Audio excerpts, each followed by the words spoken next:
സ്ഥാനാർത്ഥിത്വം പ്രഖ്യാപിച്ച് നോമിനേഷൻ നൽകുന്ന ഈ നിമിഷം വരെ വോട്ടർമാരോട് വോട്ടഭ്യർത്ഥിച്ച അനുഭവം ആവേശകരമാണ്, ഏറെ കരുത്ത് നൽകുന്നതാണ്. കഴിഞ്ഞ 5 വർഷം ബേപ്പൂർ മണ്ഡലത്തിലെ ജനങ്ങൾക്കൊപ്പമായിരുന്നു.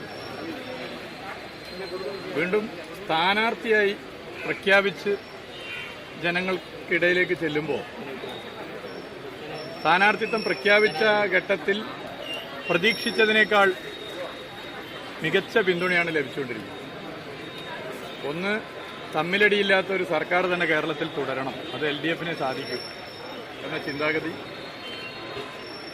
2, LDF സർക്കാരിൻ്റെ വികസന പ്രവർത്തനങ്ങൾ, കഴിഞ്ഞ 10 വർഷക്കാലത്തെ വികസന പ്രവർത്തനങ്ങൾ, അതും വലിയ മതിപ്പാണ് ഉണ്ടാക്കിയത്. ബേപ്പൂർ നിയോജക മണ്ഡലത്തെ സംബന്ധിച്ചിടത്തോളം ഒട്ടേറെ വികസന പ്രവർത്തനങ്ങൾ ഈ 10 വർഷക്കാലം നടന്നിട്ടുണ്ട്.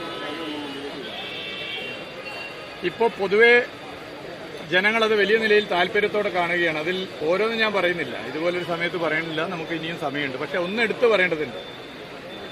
ദേശീയപാത 66 യാഥാർത്ഥ്യമായി, കോഴിക്കോട് ബൈപ്പാസ് യാഥാർത്ഥ്യമായത്. കോഴിക്കോട് ജില്ലയിലും മലബാറിലും വലിയ നിലയിൽ ഇടതുപക്ഷത്തിന് അനുകൂല വോട്ടായി മാറുന്നു. അതിലേറ്റവും മികച്ച നിലയിൽ ഗുണം ചെയ്യാൻ വേണ്ടി പോകുന്ന മണ്ഡലം ബേപ്പൂർ മണ്ഡലമായിരിക്കും. കാരണം രാമനാട്ടുകരയിൽ നിന്നാണ് 2 ഭാഗത്തേക്കുള്ള റോഡുകൾ യാഥാർത്ഥ്യമായത്, 2 റീച്ചും. രാമനാട്ടുകരയിൽ നിന്നും വെങ്ങളത്തേക്ക് കോഴിക്കോട് ബൈപ്പാസ് യാഥാർത്ഥ്യമായതോടുകൂടി അതിൻ്റെ ഏറ്റവും വലിയ ഗുണഭോക്താക്കൾ ബേപ്പൂർ മണ്ഡലത്തിലെ ജനങ്ങളാണ്. കാരണം ഈ ബൈപ്പാസ് ഇല്ലായിരുന്നെങ്കിൽ പ്രധാനപ്പെട്ട വാഹനങ്ങളൊക്കെ കോഴിക്കോട്ടേക്ക് എത്തുക അല്ലെങ്കിൽ വടക്ക് ഭാഗത്തേക്ക് പോവുക ബേപ്പൂർ മണ്ഡലത്തിലെ റോഡുകളിലൂടെയാണ്. രാമനാട്ടുകര, ഫറൂഖ് പേട്ട, ഫറൂഖ് ചുങ്കം, ഫറൂഖ് പേട്ട, ചെറുവണ്ണൂർ, അരീക്കാട്, മീഞ്ചന്ത, അങ്ങനെയാണ് പോവുക. ഈ ബൈപ്പാസ് ഇല്ലാത്തൊരു സ്ഥിതിയാണെങ്കിൽ, ആ വാഹനമൊക്കെ ഈ റോഡിലൂടെ പോവുകയാണെങ്കിൽ എന്താവുമായിരുന്നു നമ്മുടെ നാടിൻ്റെ സ്ഥിതി? ആ പ്രദേശത്തുള്ളവർക്ക് വാഹനവുമായി പുറത്തിറങ്ങാൻ വേണ്ടി പറ്റാത്ത സ്ഥിതിയായിരുന്നു ഉണ്ടാവുക. ഒരു കാലത്ത് മുടങ്ങിപ്പോയ പദ്ധതിയായിരുന്നു കോഴിക്കോട് ബൈപ്പാസ് ഉൾപ്പെടെ NH66. അത് LDF സർക്കാർ വന്ന് യാഥാർത്ഥ്യമായി. കേരളത്തിലാകെ അതിൻ്റെ ഗുണമുണ്ടാകും, കോഴിക്കോട് ജില്ലയിലും മലബാറിലും ഗുണമുണ്ടാകും. എന്നാൽ അതിൽ ഏറ്റവും ഗുണം അനുഭവിക്കുന്ന ജനങ്ങൾ ബേപ്പൂരിലെ ജനങ്ങളാണ്. അത് LDFന് കൂടുതൽ കരുത്ത് പകരും. രാമനാട്ടുകരയിൽ നിന്നും മലപ്പുറം ജില്ല കടന്ന് തൃശ്ശൂർ എത്താൻ ഇപ്പോൾ 1.5 മണിക്കൂർ മതി, നേരത്തെ 5 മണിക്കൂർ വേണം. രാമനാട്ടുകരയിൽ നിന്നും കോഴിക്കോട് കടന്ന് കൊയിലാണ്ടി എത്താൻ നേരത്തെ മണിക്കൂറുകൾ വേണം, ഇപ്പോൾ 10-15 മിനിറ്റ് മതി. ബേപ്പൂർ മണ്ഡലത്തിലെ ഒരു വ്യക്തിക്ക് പെട്ടെന്ന് മെഡിക്കൽ കോളേജിൽ പോകണമെങ്കിൽ നേരത്തെ മണിക്കൂറുകൾ എടുക്കുമായിരുന്നു.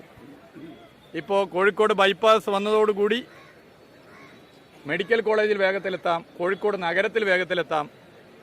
ഇത് ഏറ്റവും അധികം ഈ തെരഞ്ഞെടുപ്പിൽ ചർച്ചാ വിഷയമായിരിക്കുകയാണ്. വീടുകളിൽ പോകുമ്പോൾ ആളുകൾ എടുത്തു പറയുകയാണ്, ഒട്ടേറെ വികസന പ്രവർത്തനങ്ങളെക്കുറിച്ച് പറയുന്നുണ്ടെങ്കിൽ ഇത് എടുത്തു പറയുകയാണ്.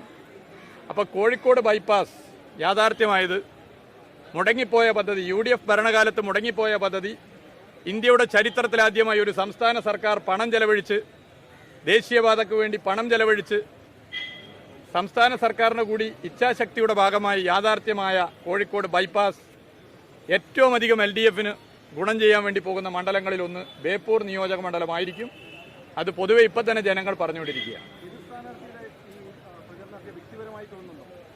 അതൊക്കെ ജനങ്ങൾക്ക് ഇപ്പോൾ ഏറെക്കുറെ കാര്യങ്ങളൊക്കെ മനസ്സിലാക്കിയിട്ടുണ്ടല്ലോ. ആ ജനങ്ങൾ തന്നെ നിശ്ചയിക്കും. ഞങ്ങൾക്ക് നല്ല ആത്മവിശ്വാസമുണ്ട്, ഒരു സംശയമില്ല.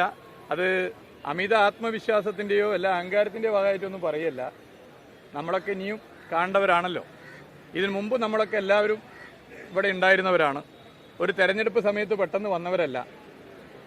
2021 LDFന് ബേപ്പൂർ നിയോജക മണ്ഡലത്തിൽ ലഭിച്ചതിനേക്കാൾ കൂടുതൽ വോട്ട് നേടി ഏറ്റവും മികച്ച വിജയം ബേപ്പൂരിലുണ്ടാകും എന്ന കാര്യത്തിൽ സംശയമില്ല. ഇതേതോ ഒരു വ്യക്തിയുടെ വിജയമല്ല, ഇതേതെങ്കിലും ഒരു മുന്നണിയുടെ വിജയമല്ല, ബേപ്പൂരിലെ ജനങ്ങളുടെ വിജയമായിരിക്കും അത് എന്ന് ഞാനിവിടെ ചൂണ്ടിക്കാട്ടാൻ ആഗ്രഹിക്കുന്നു.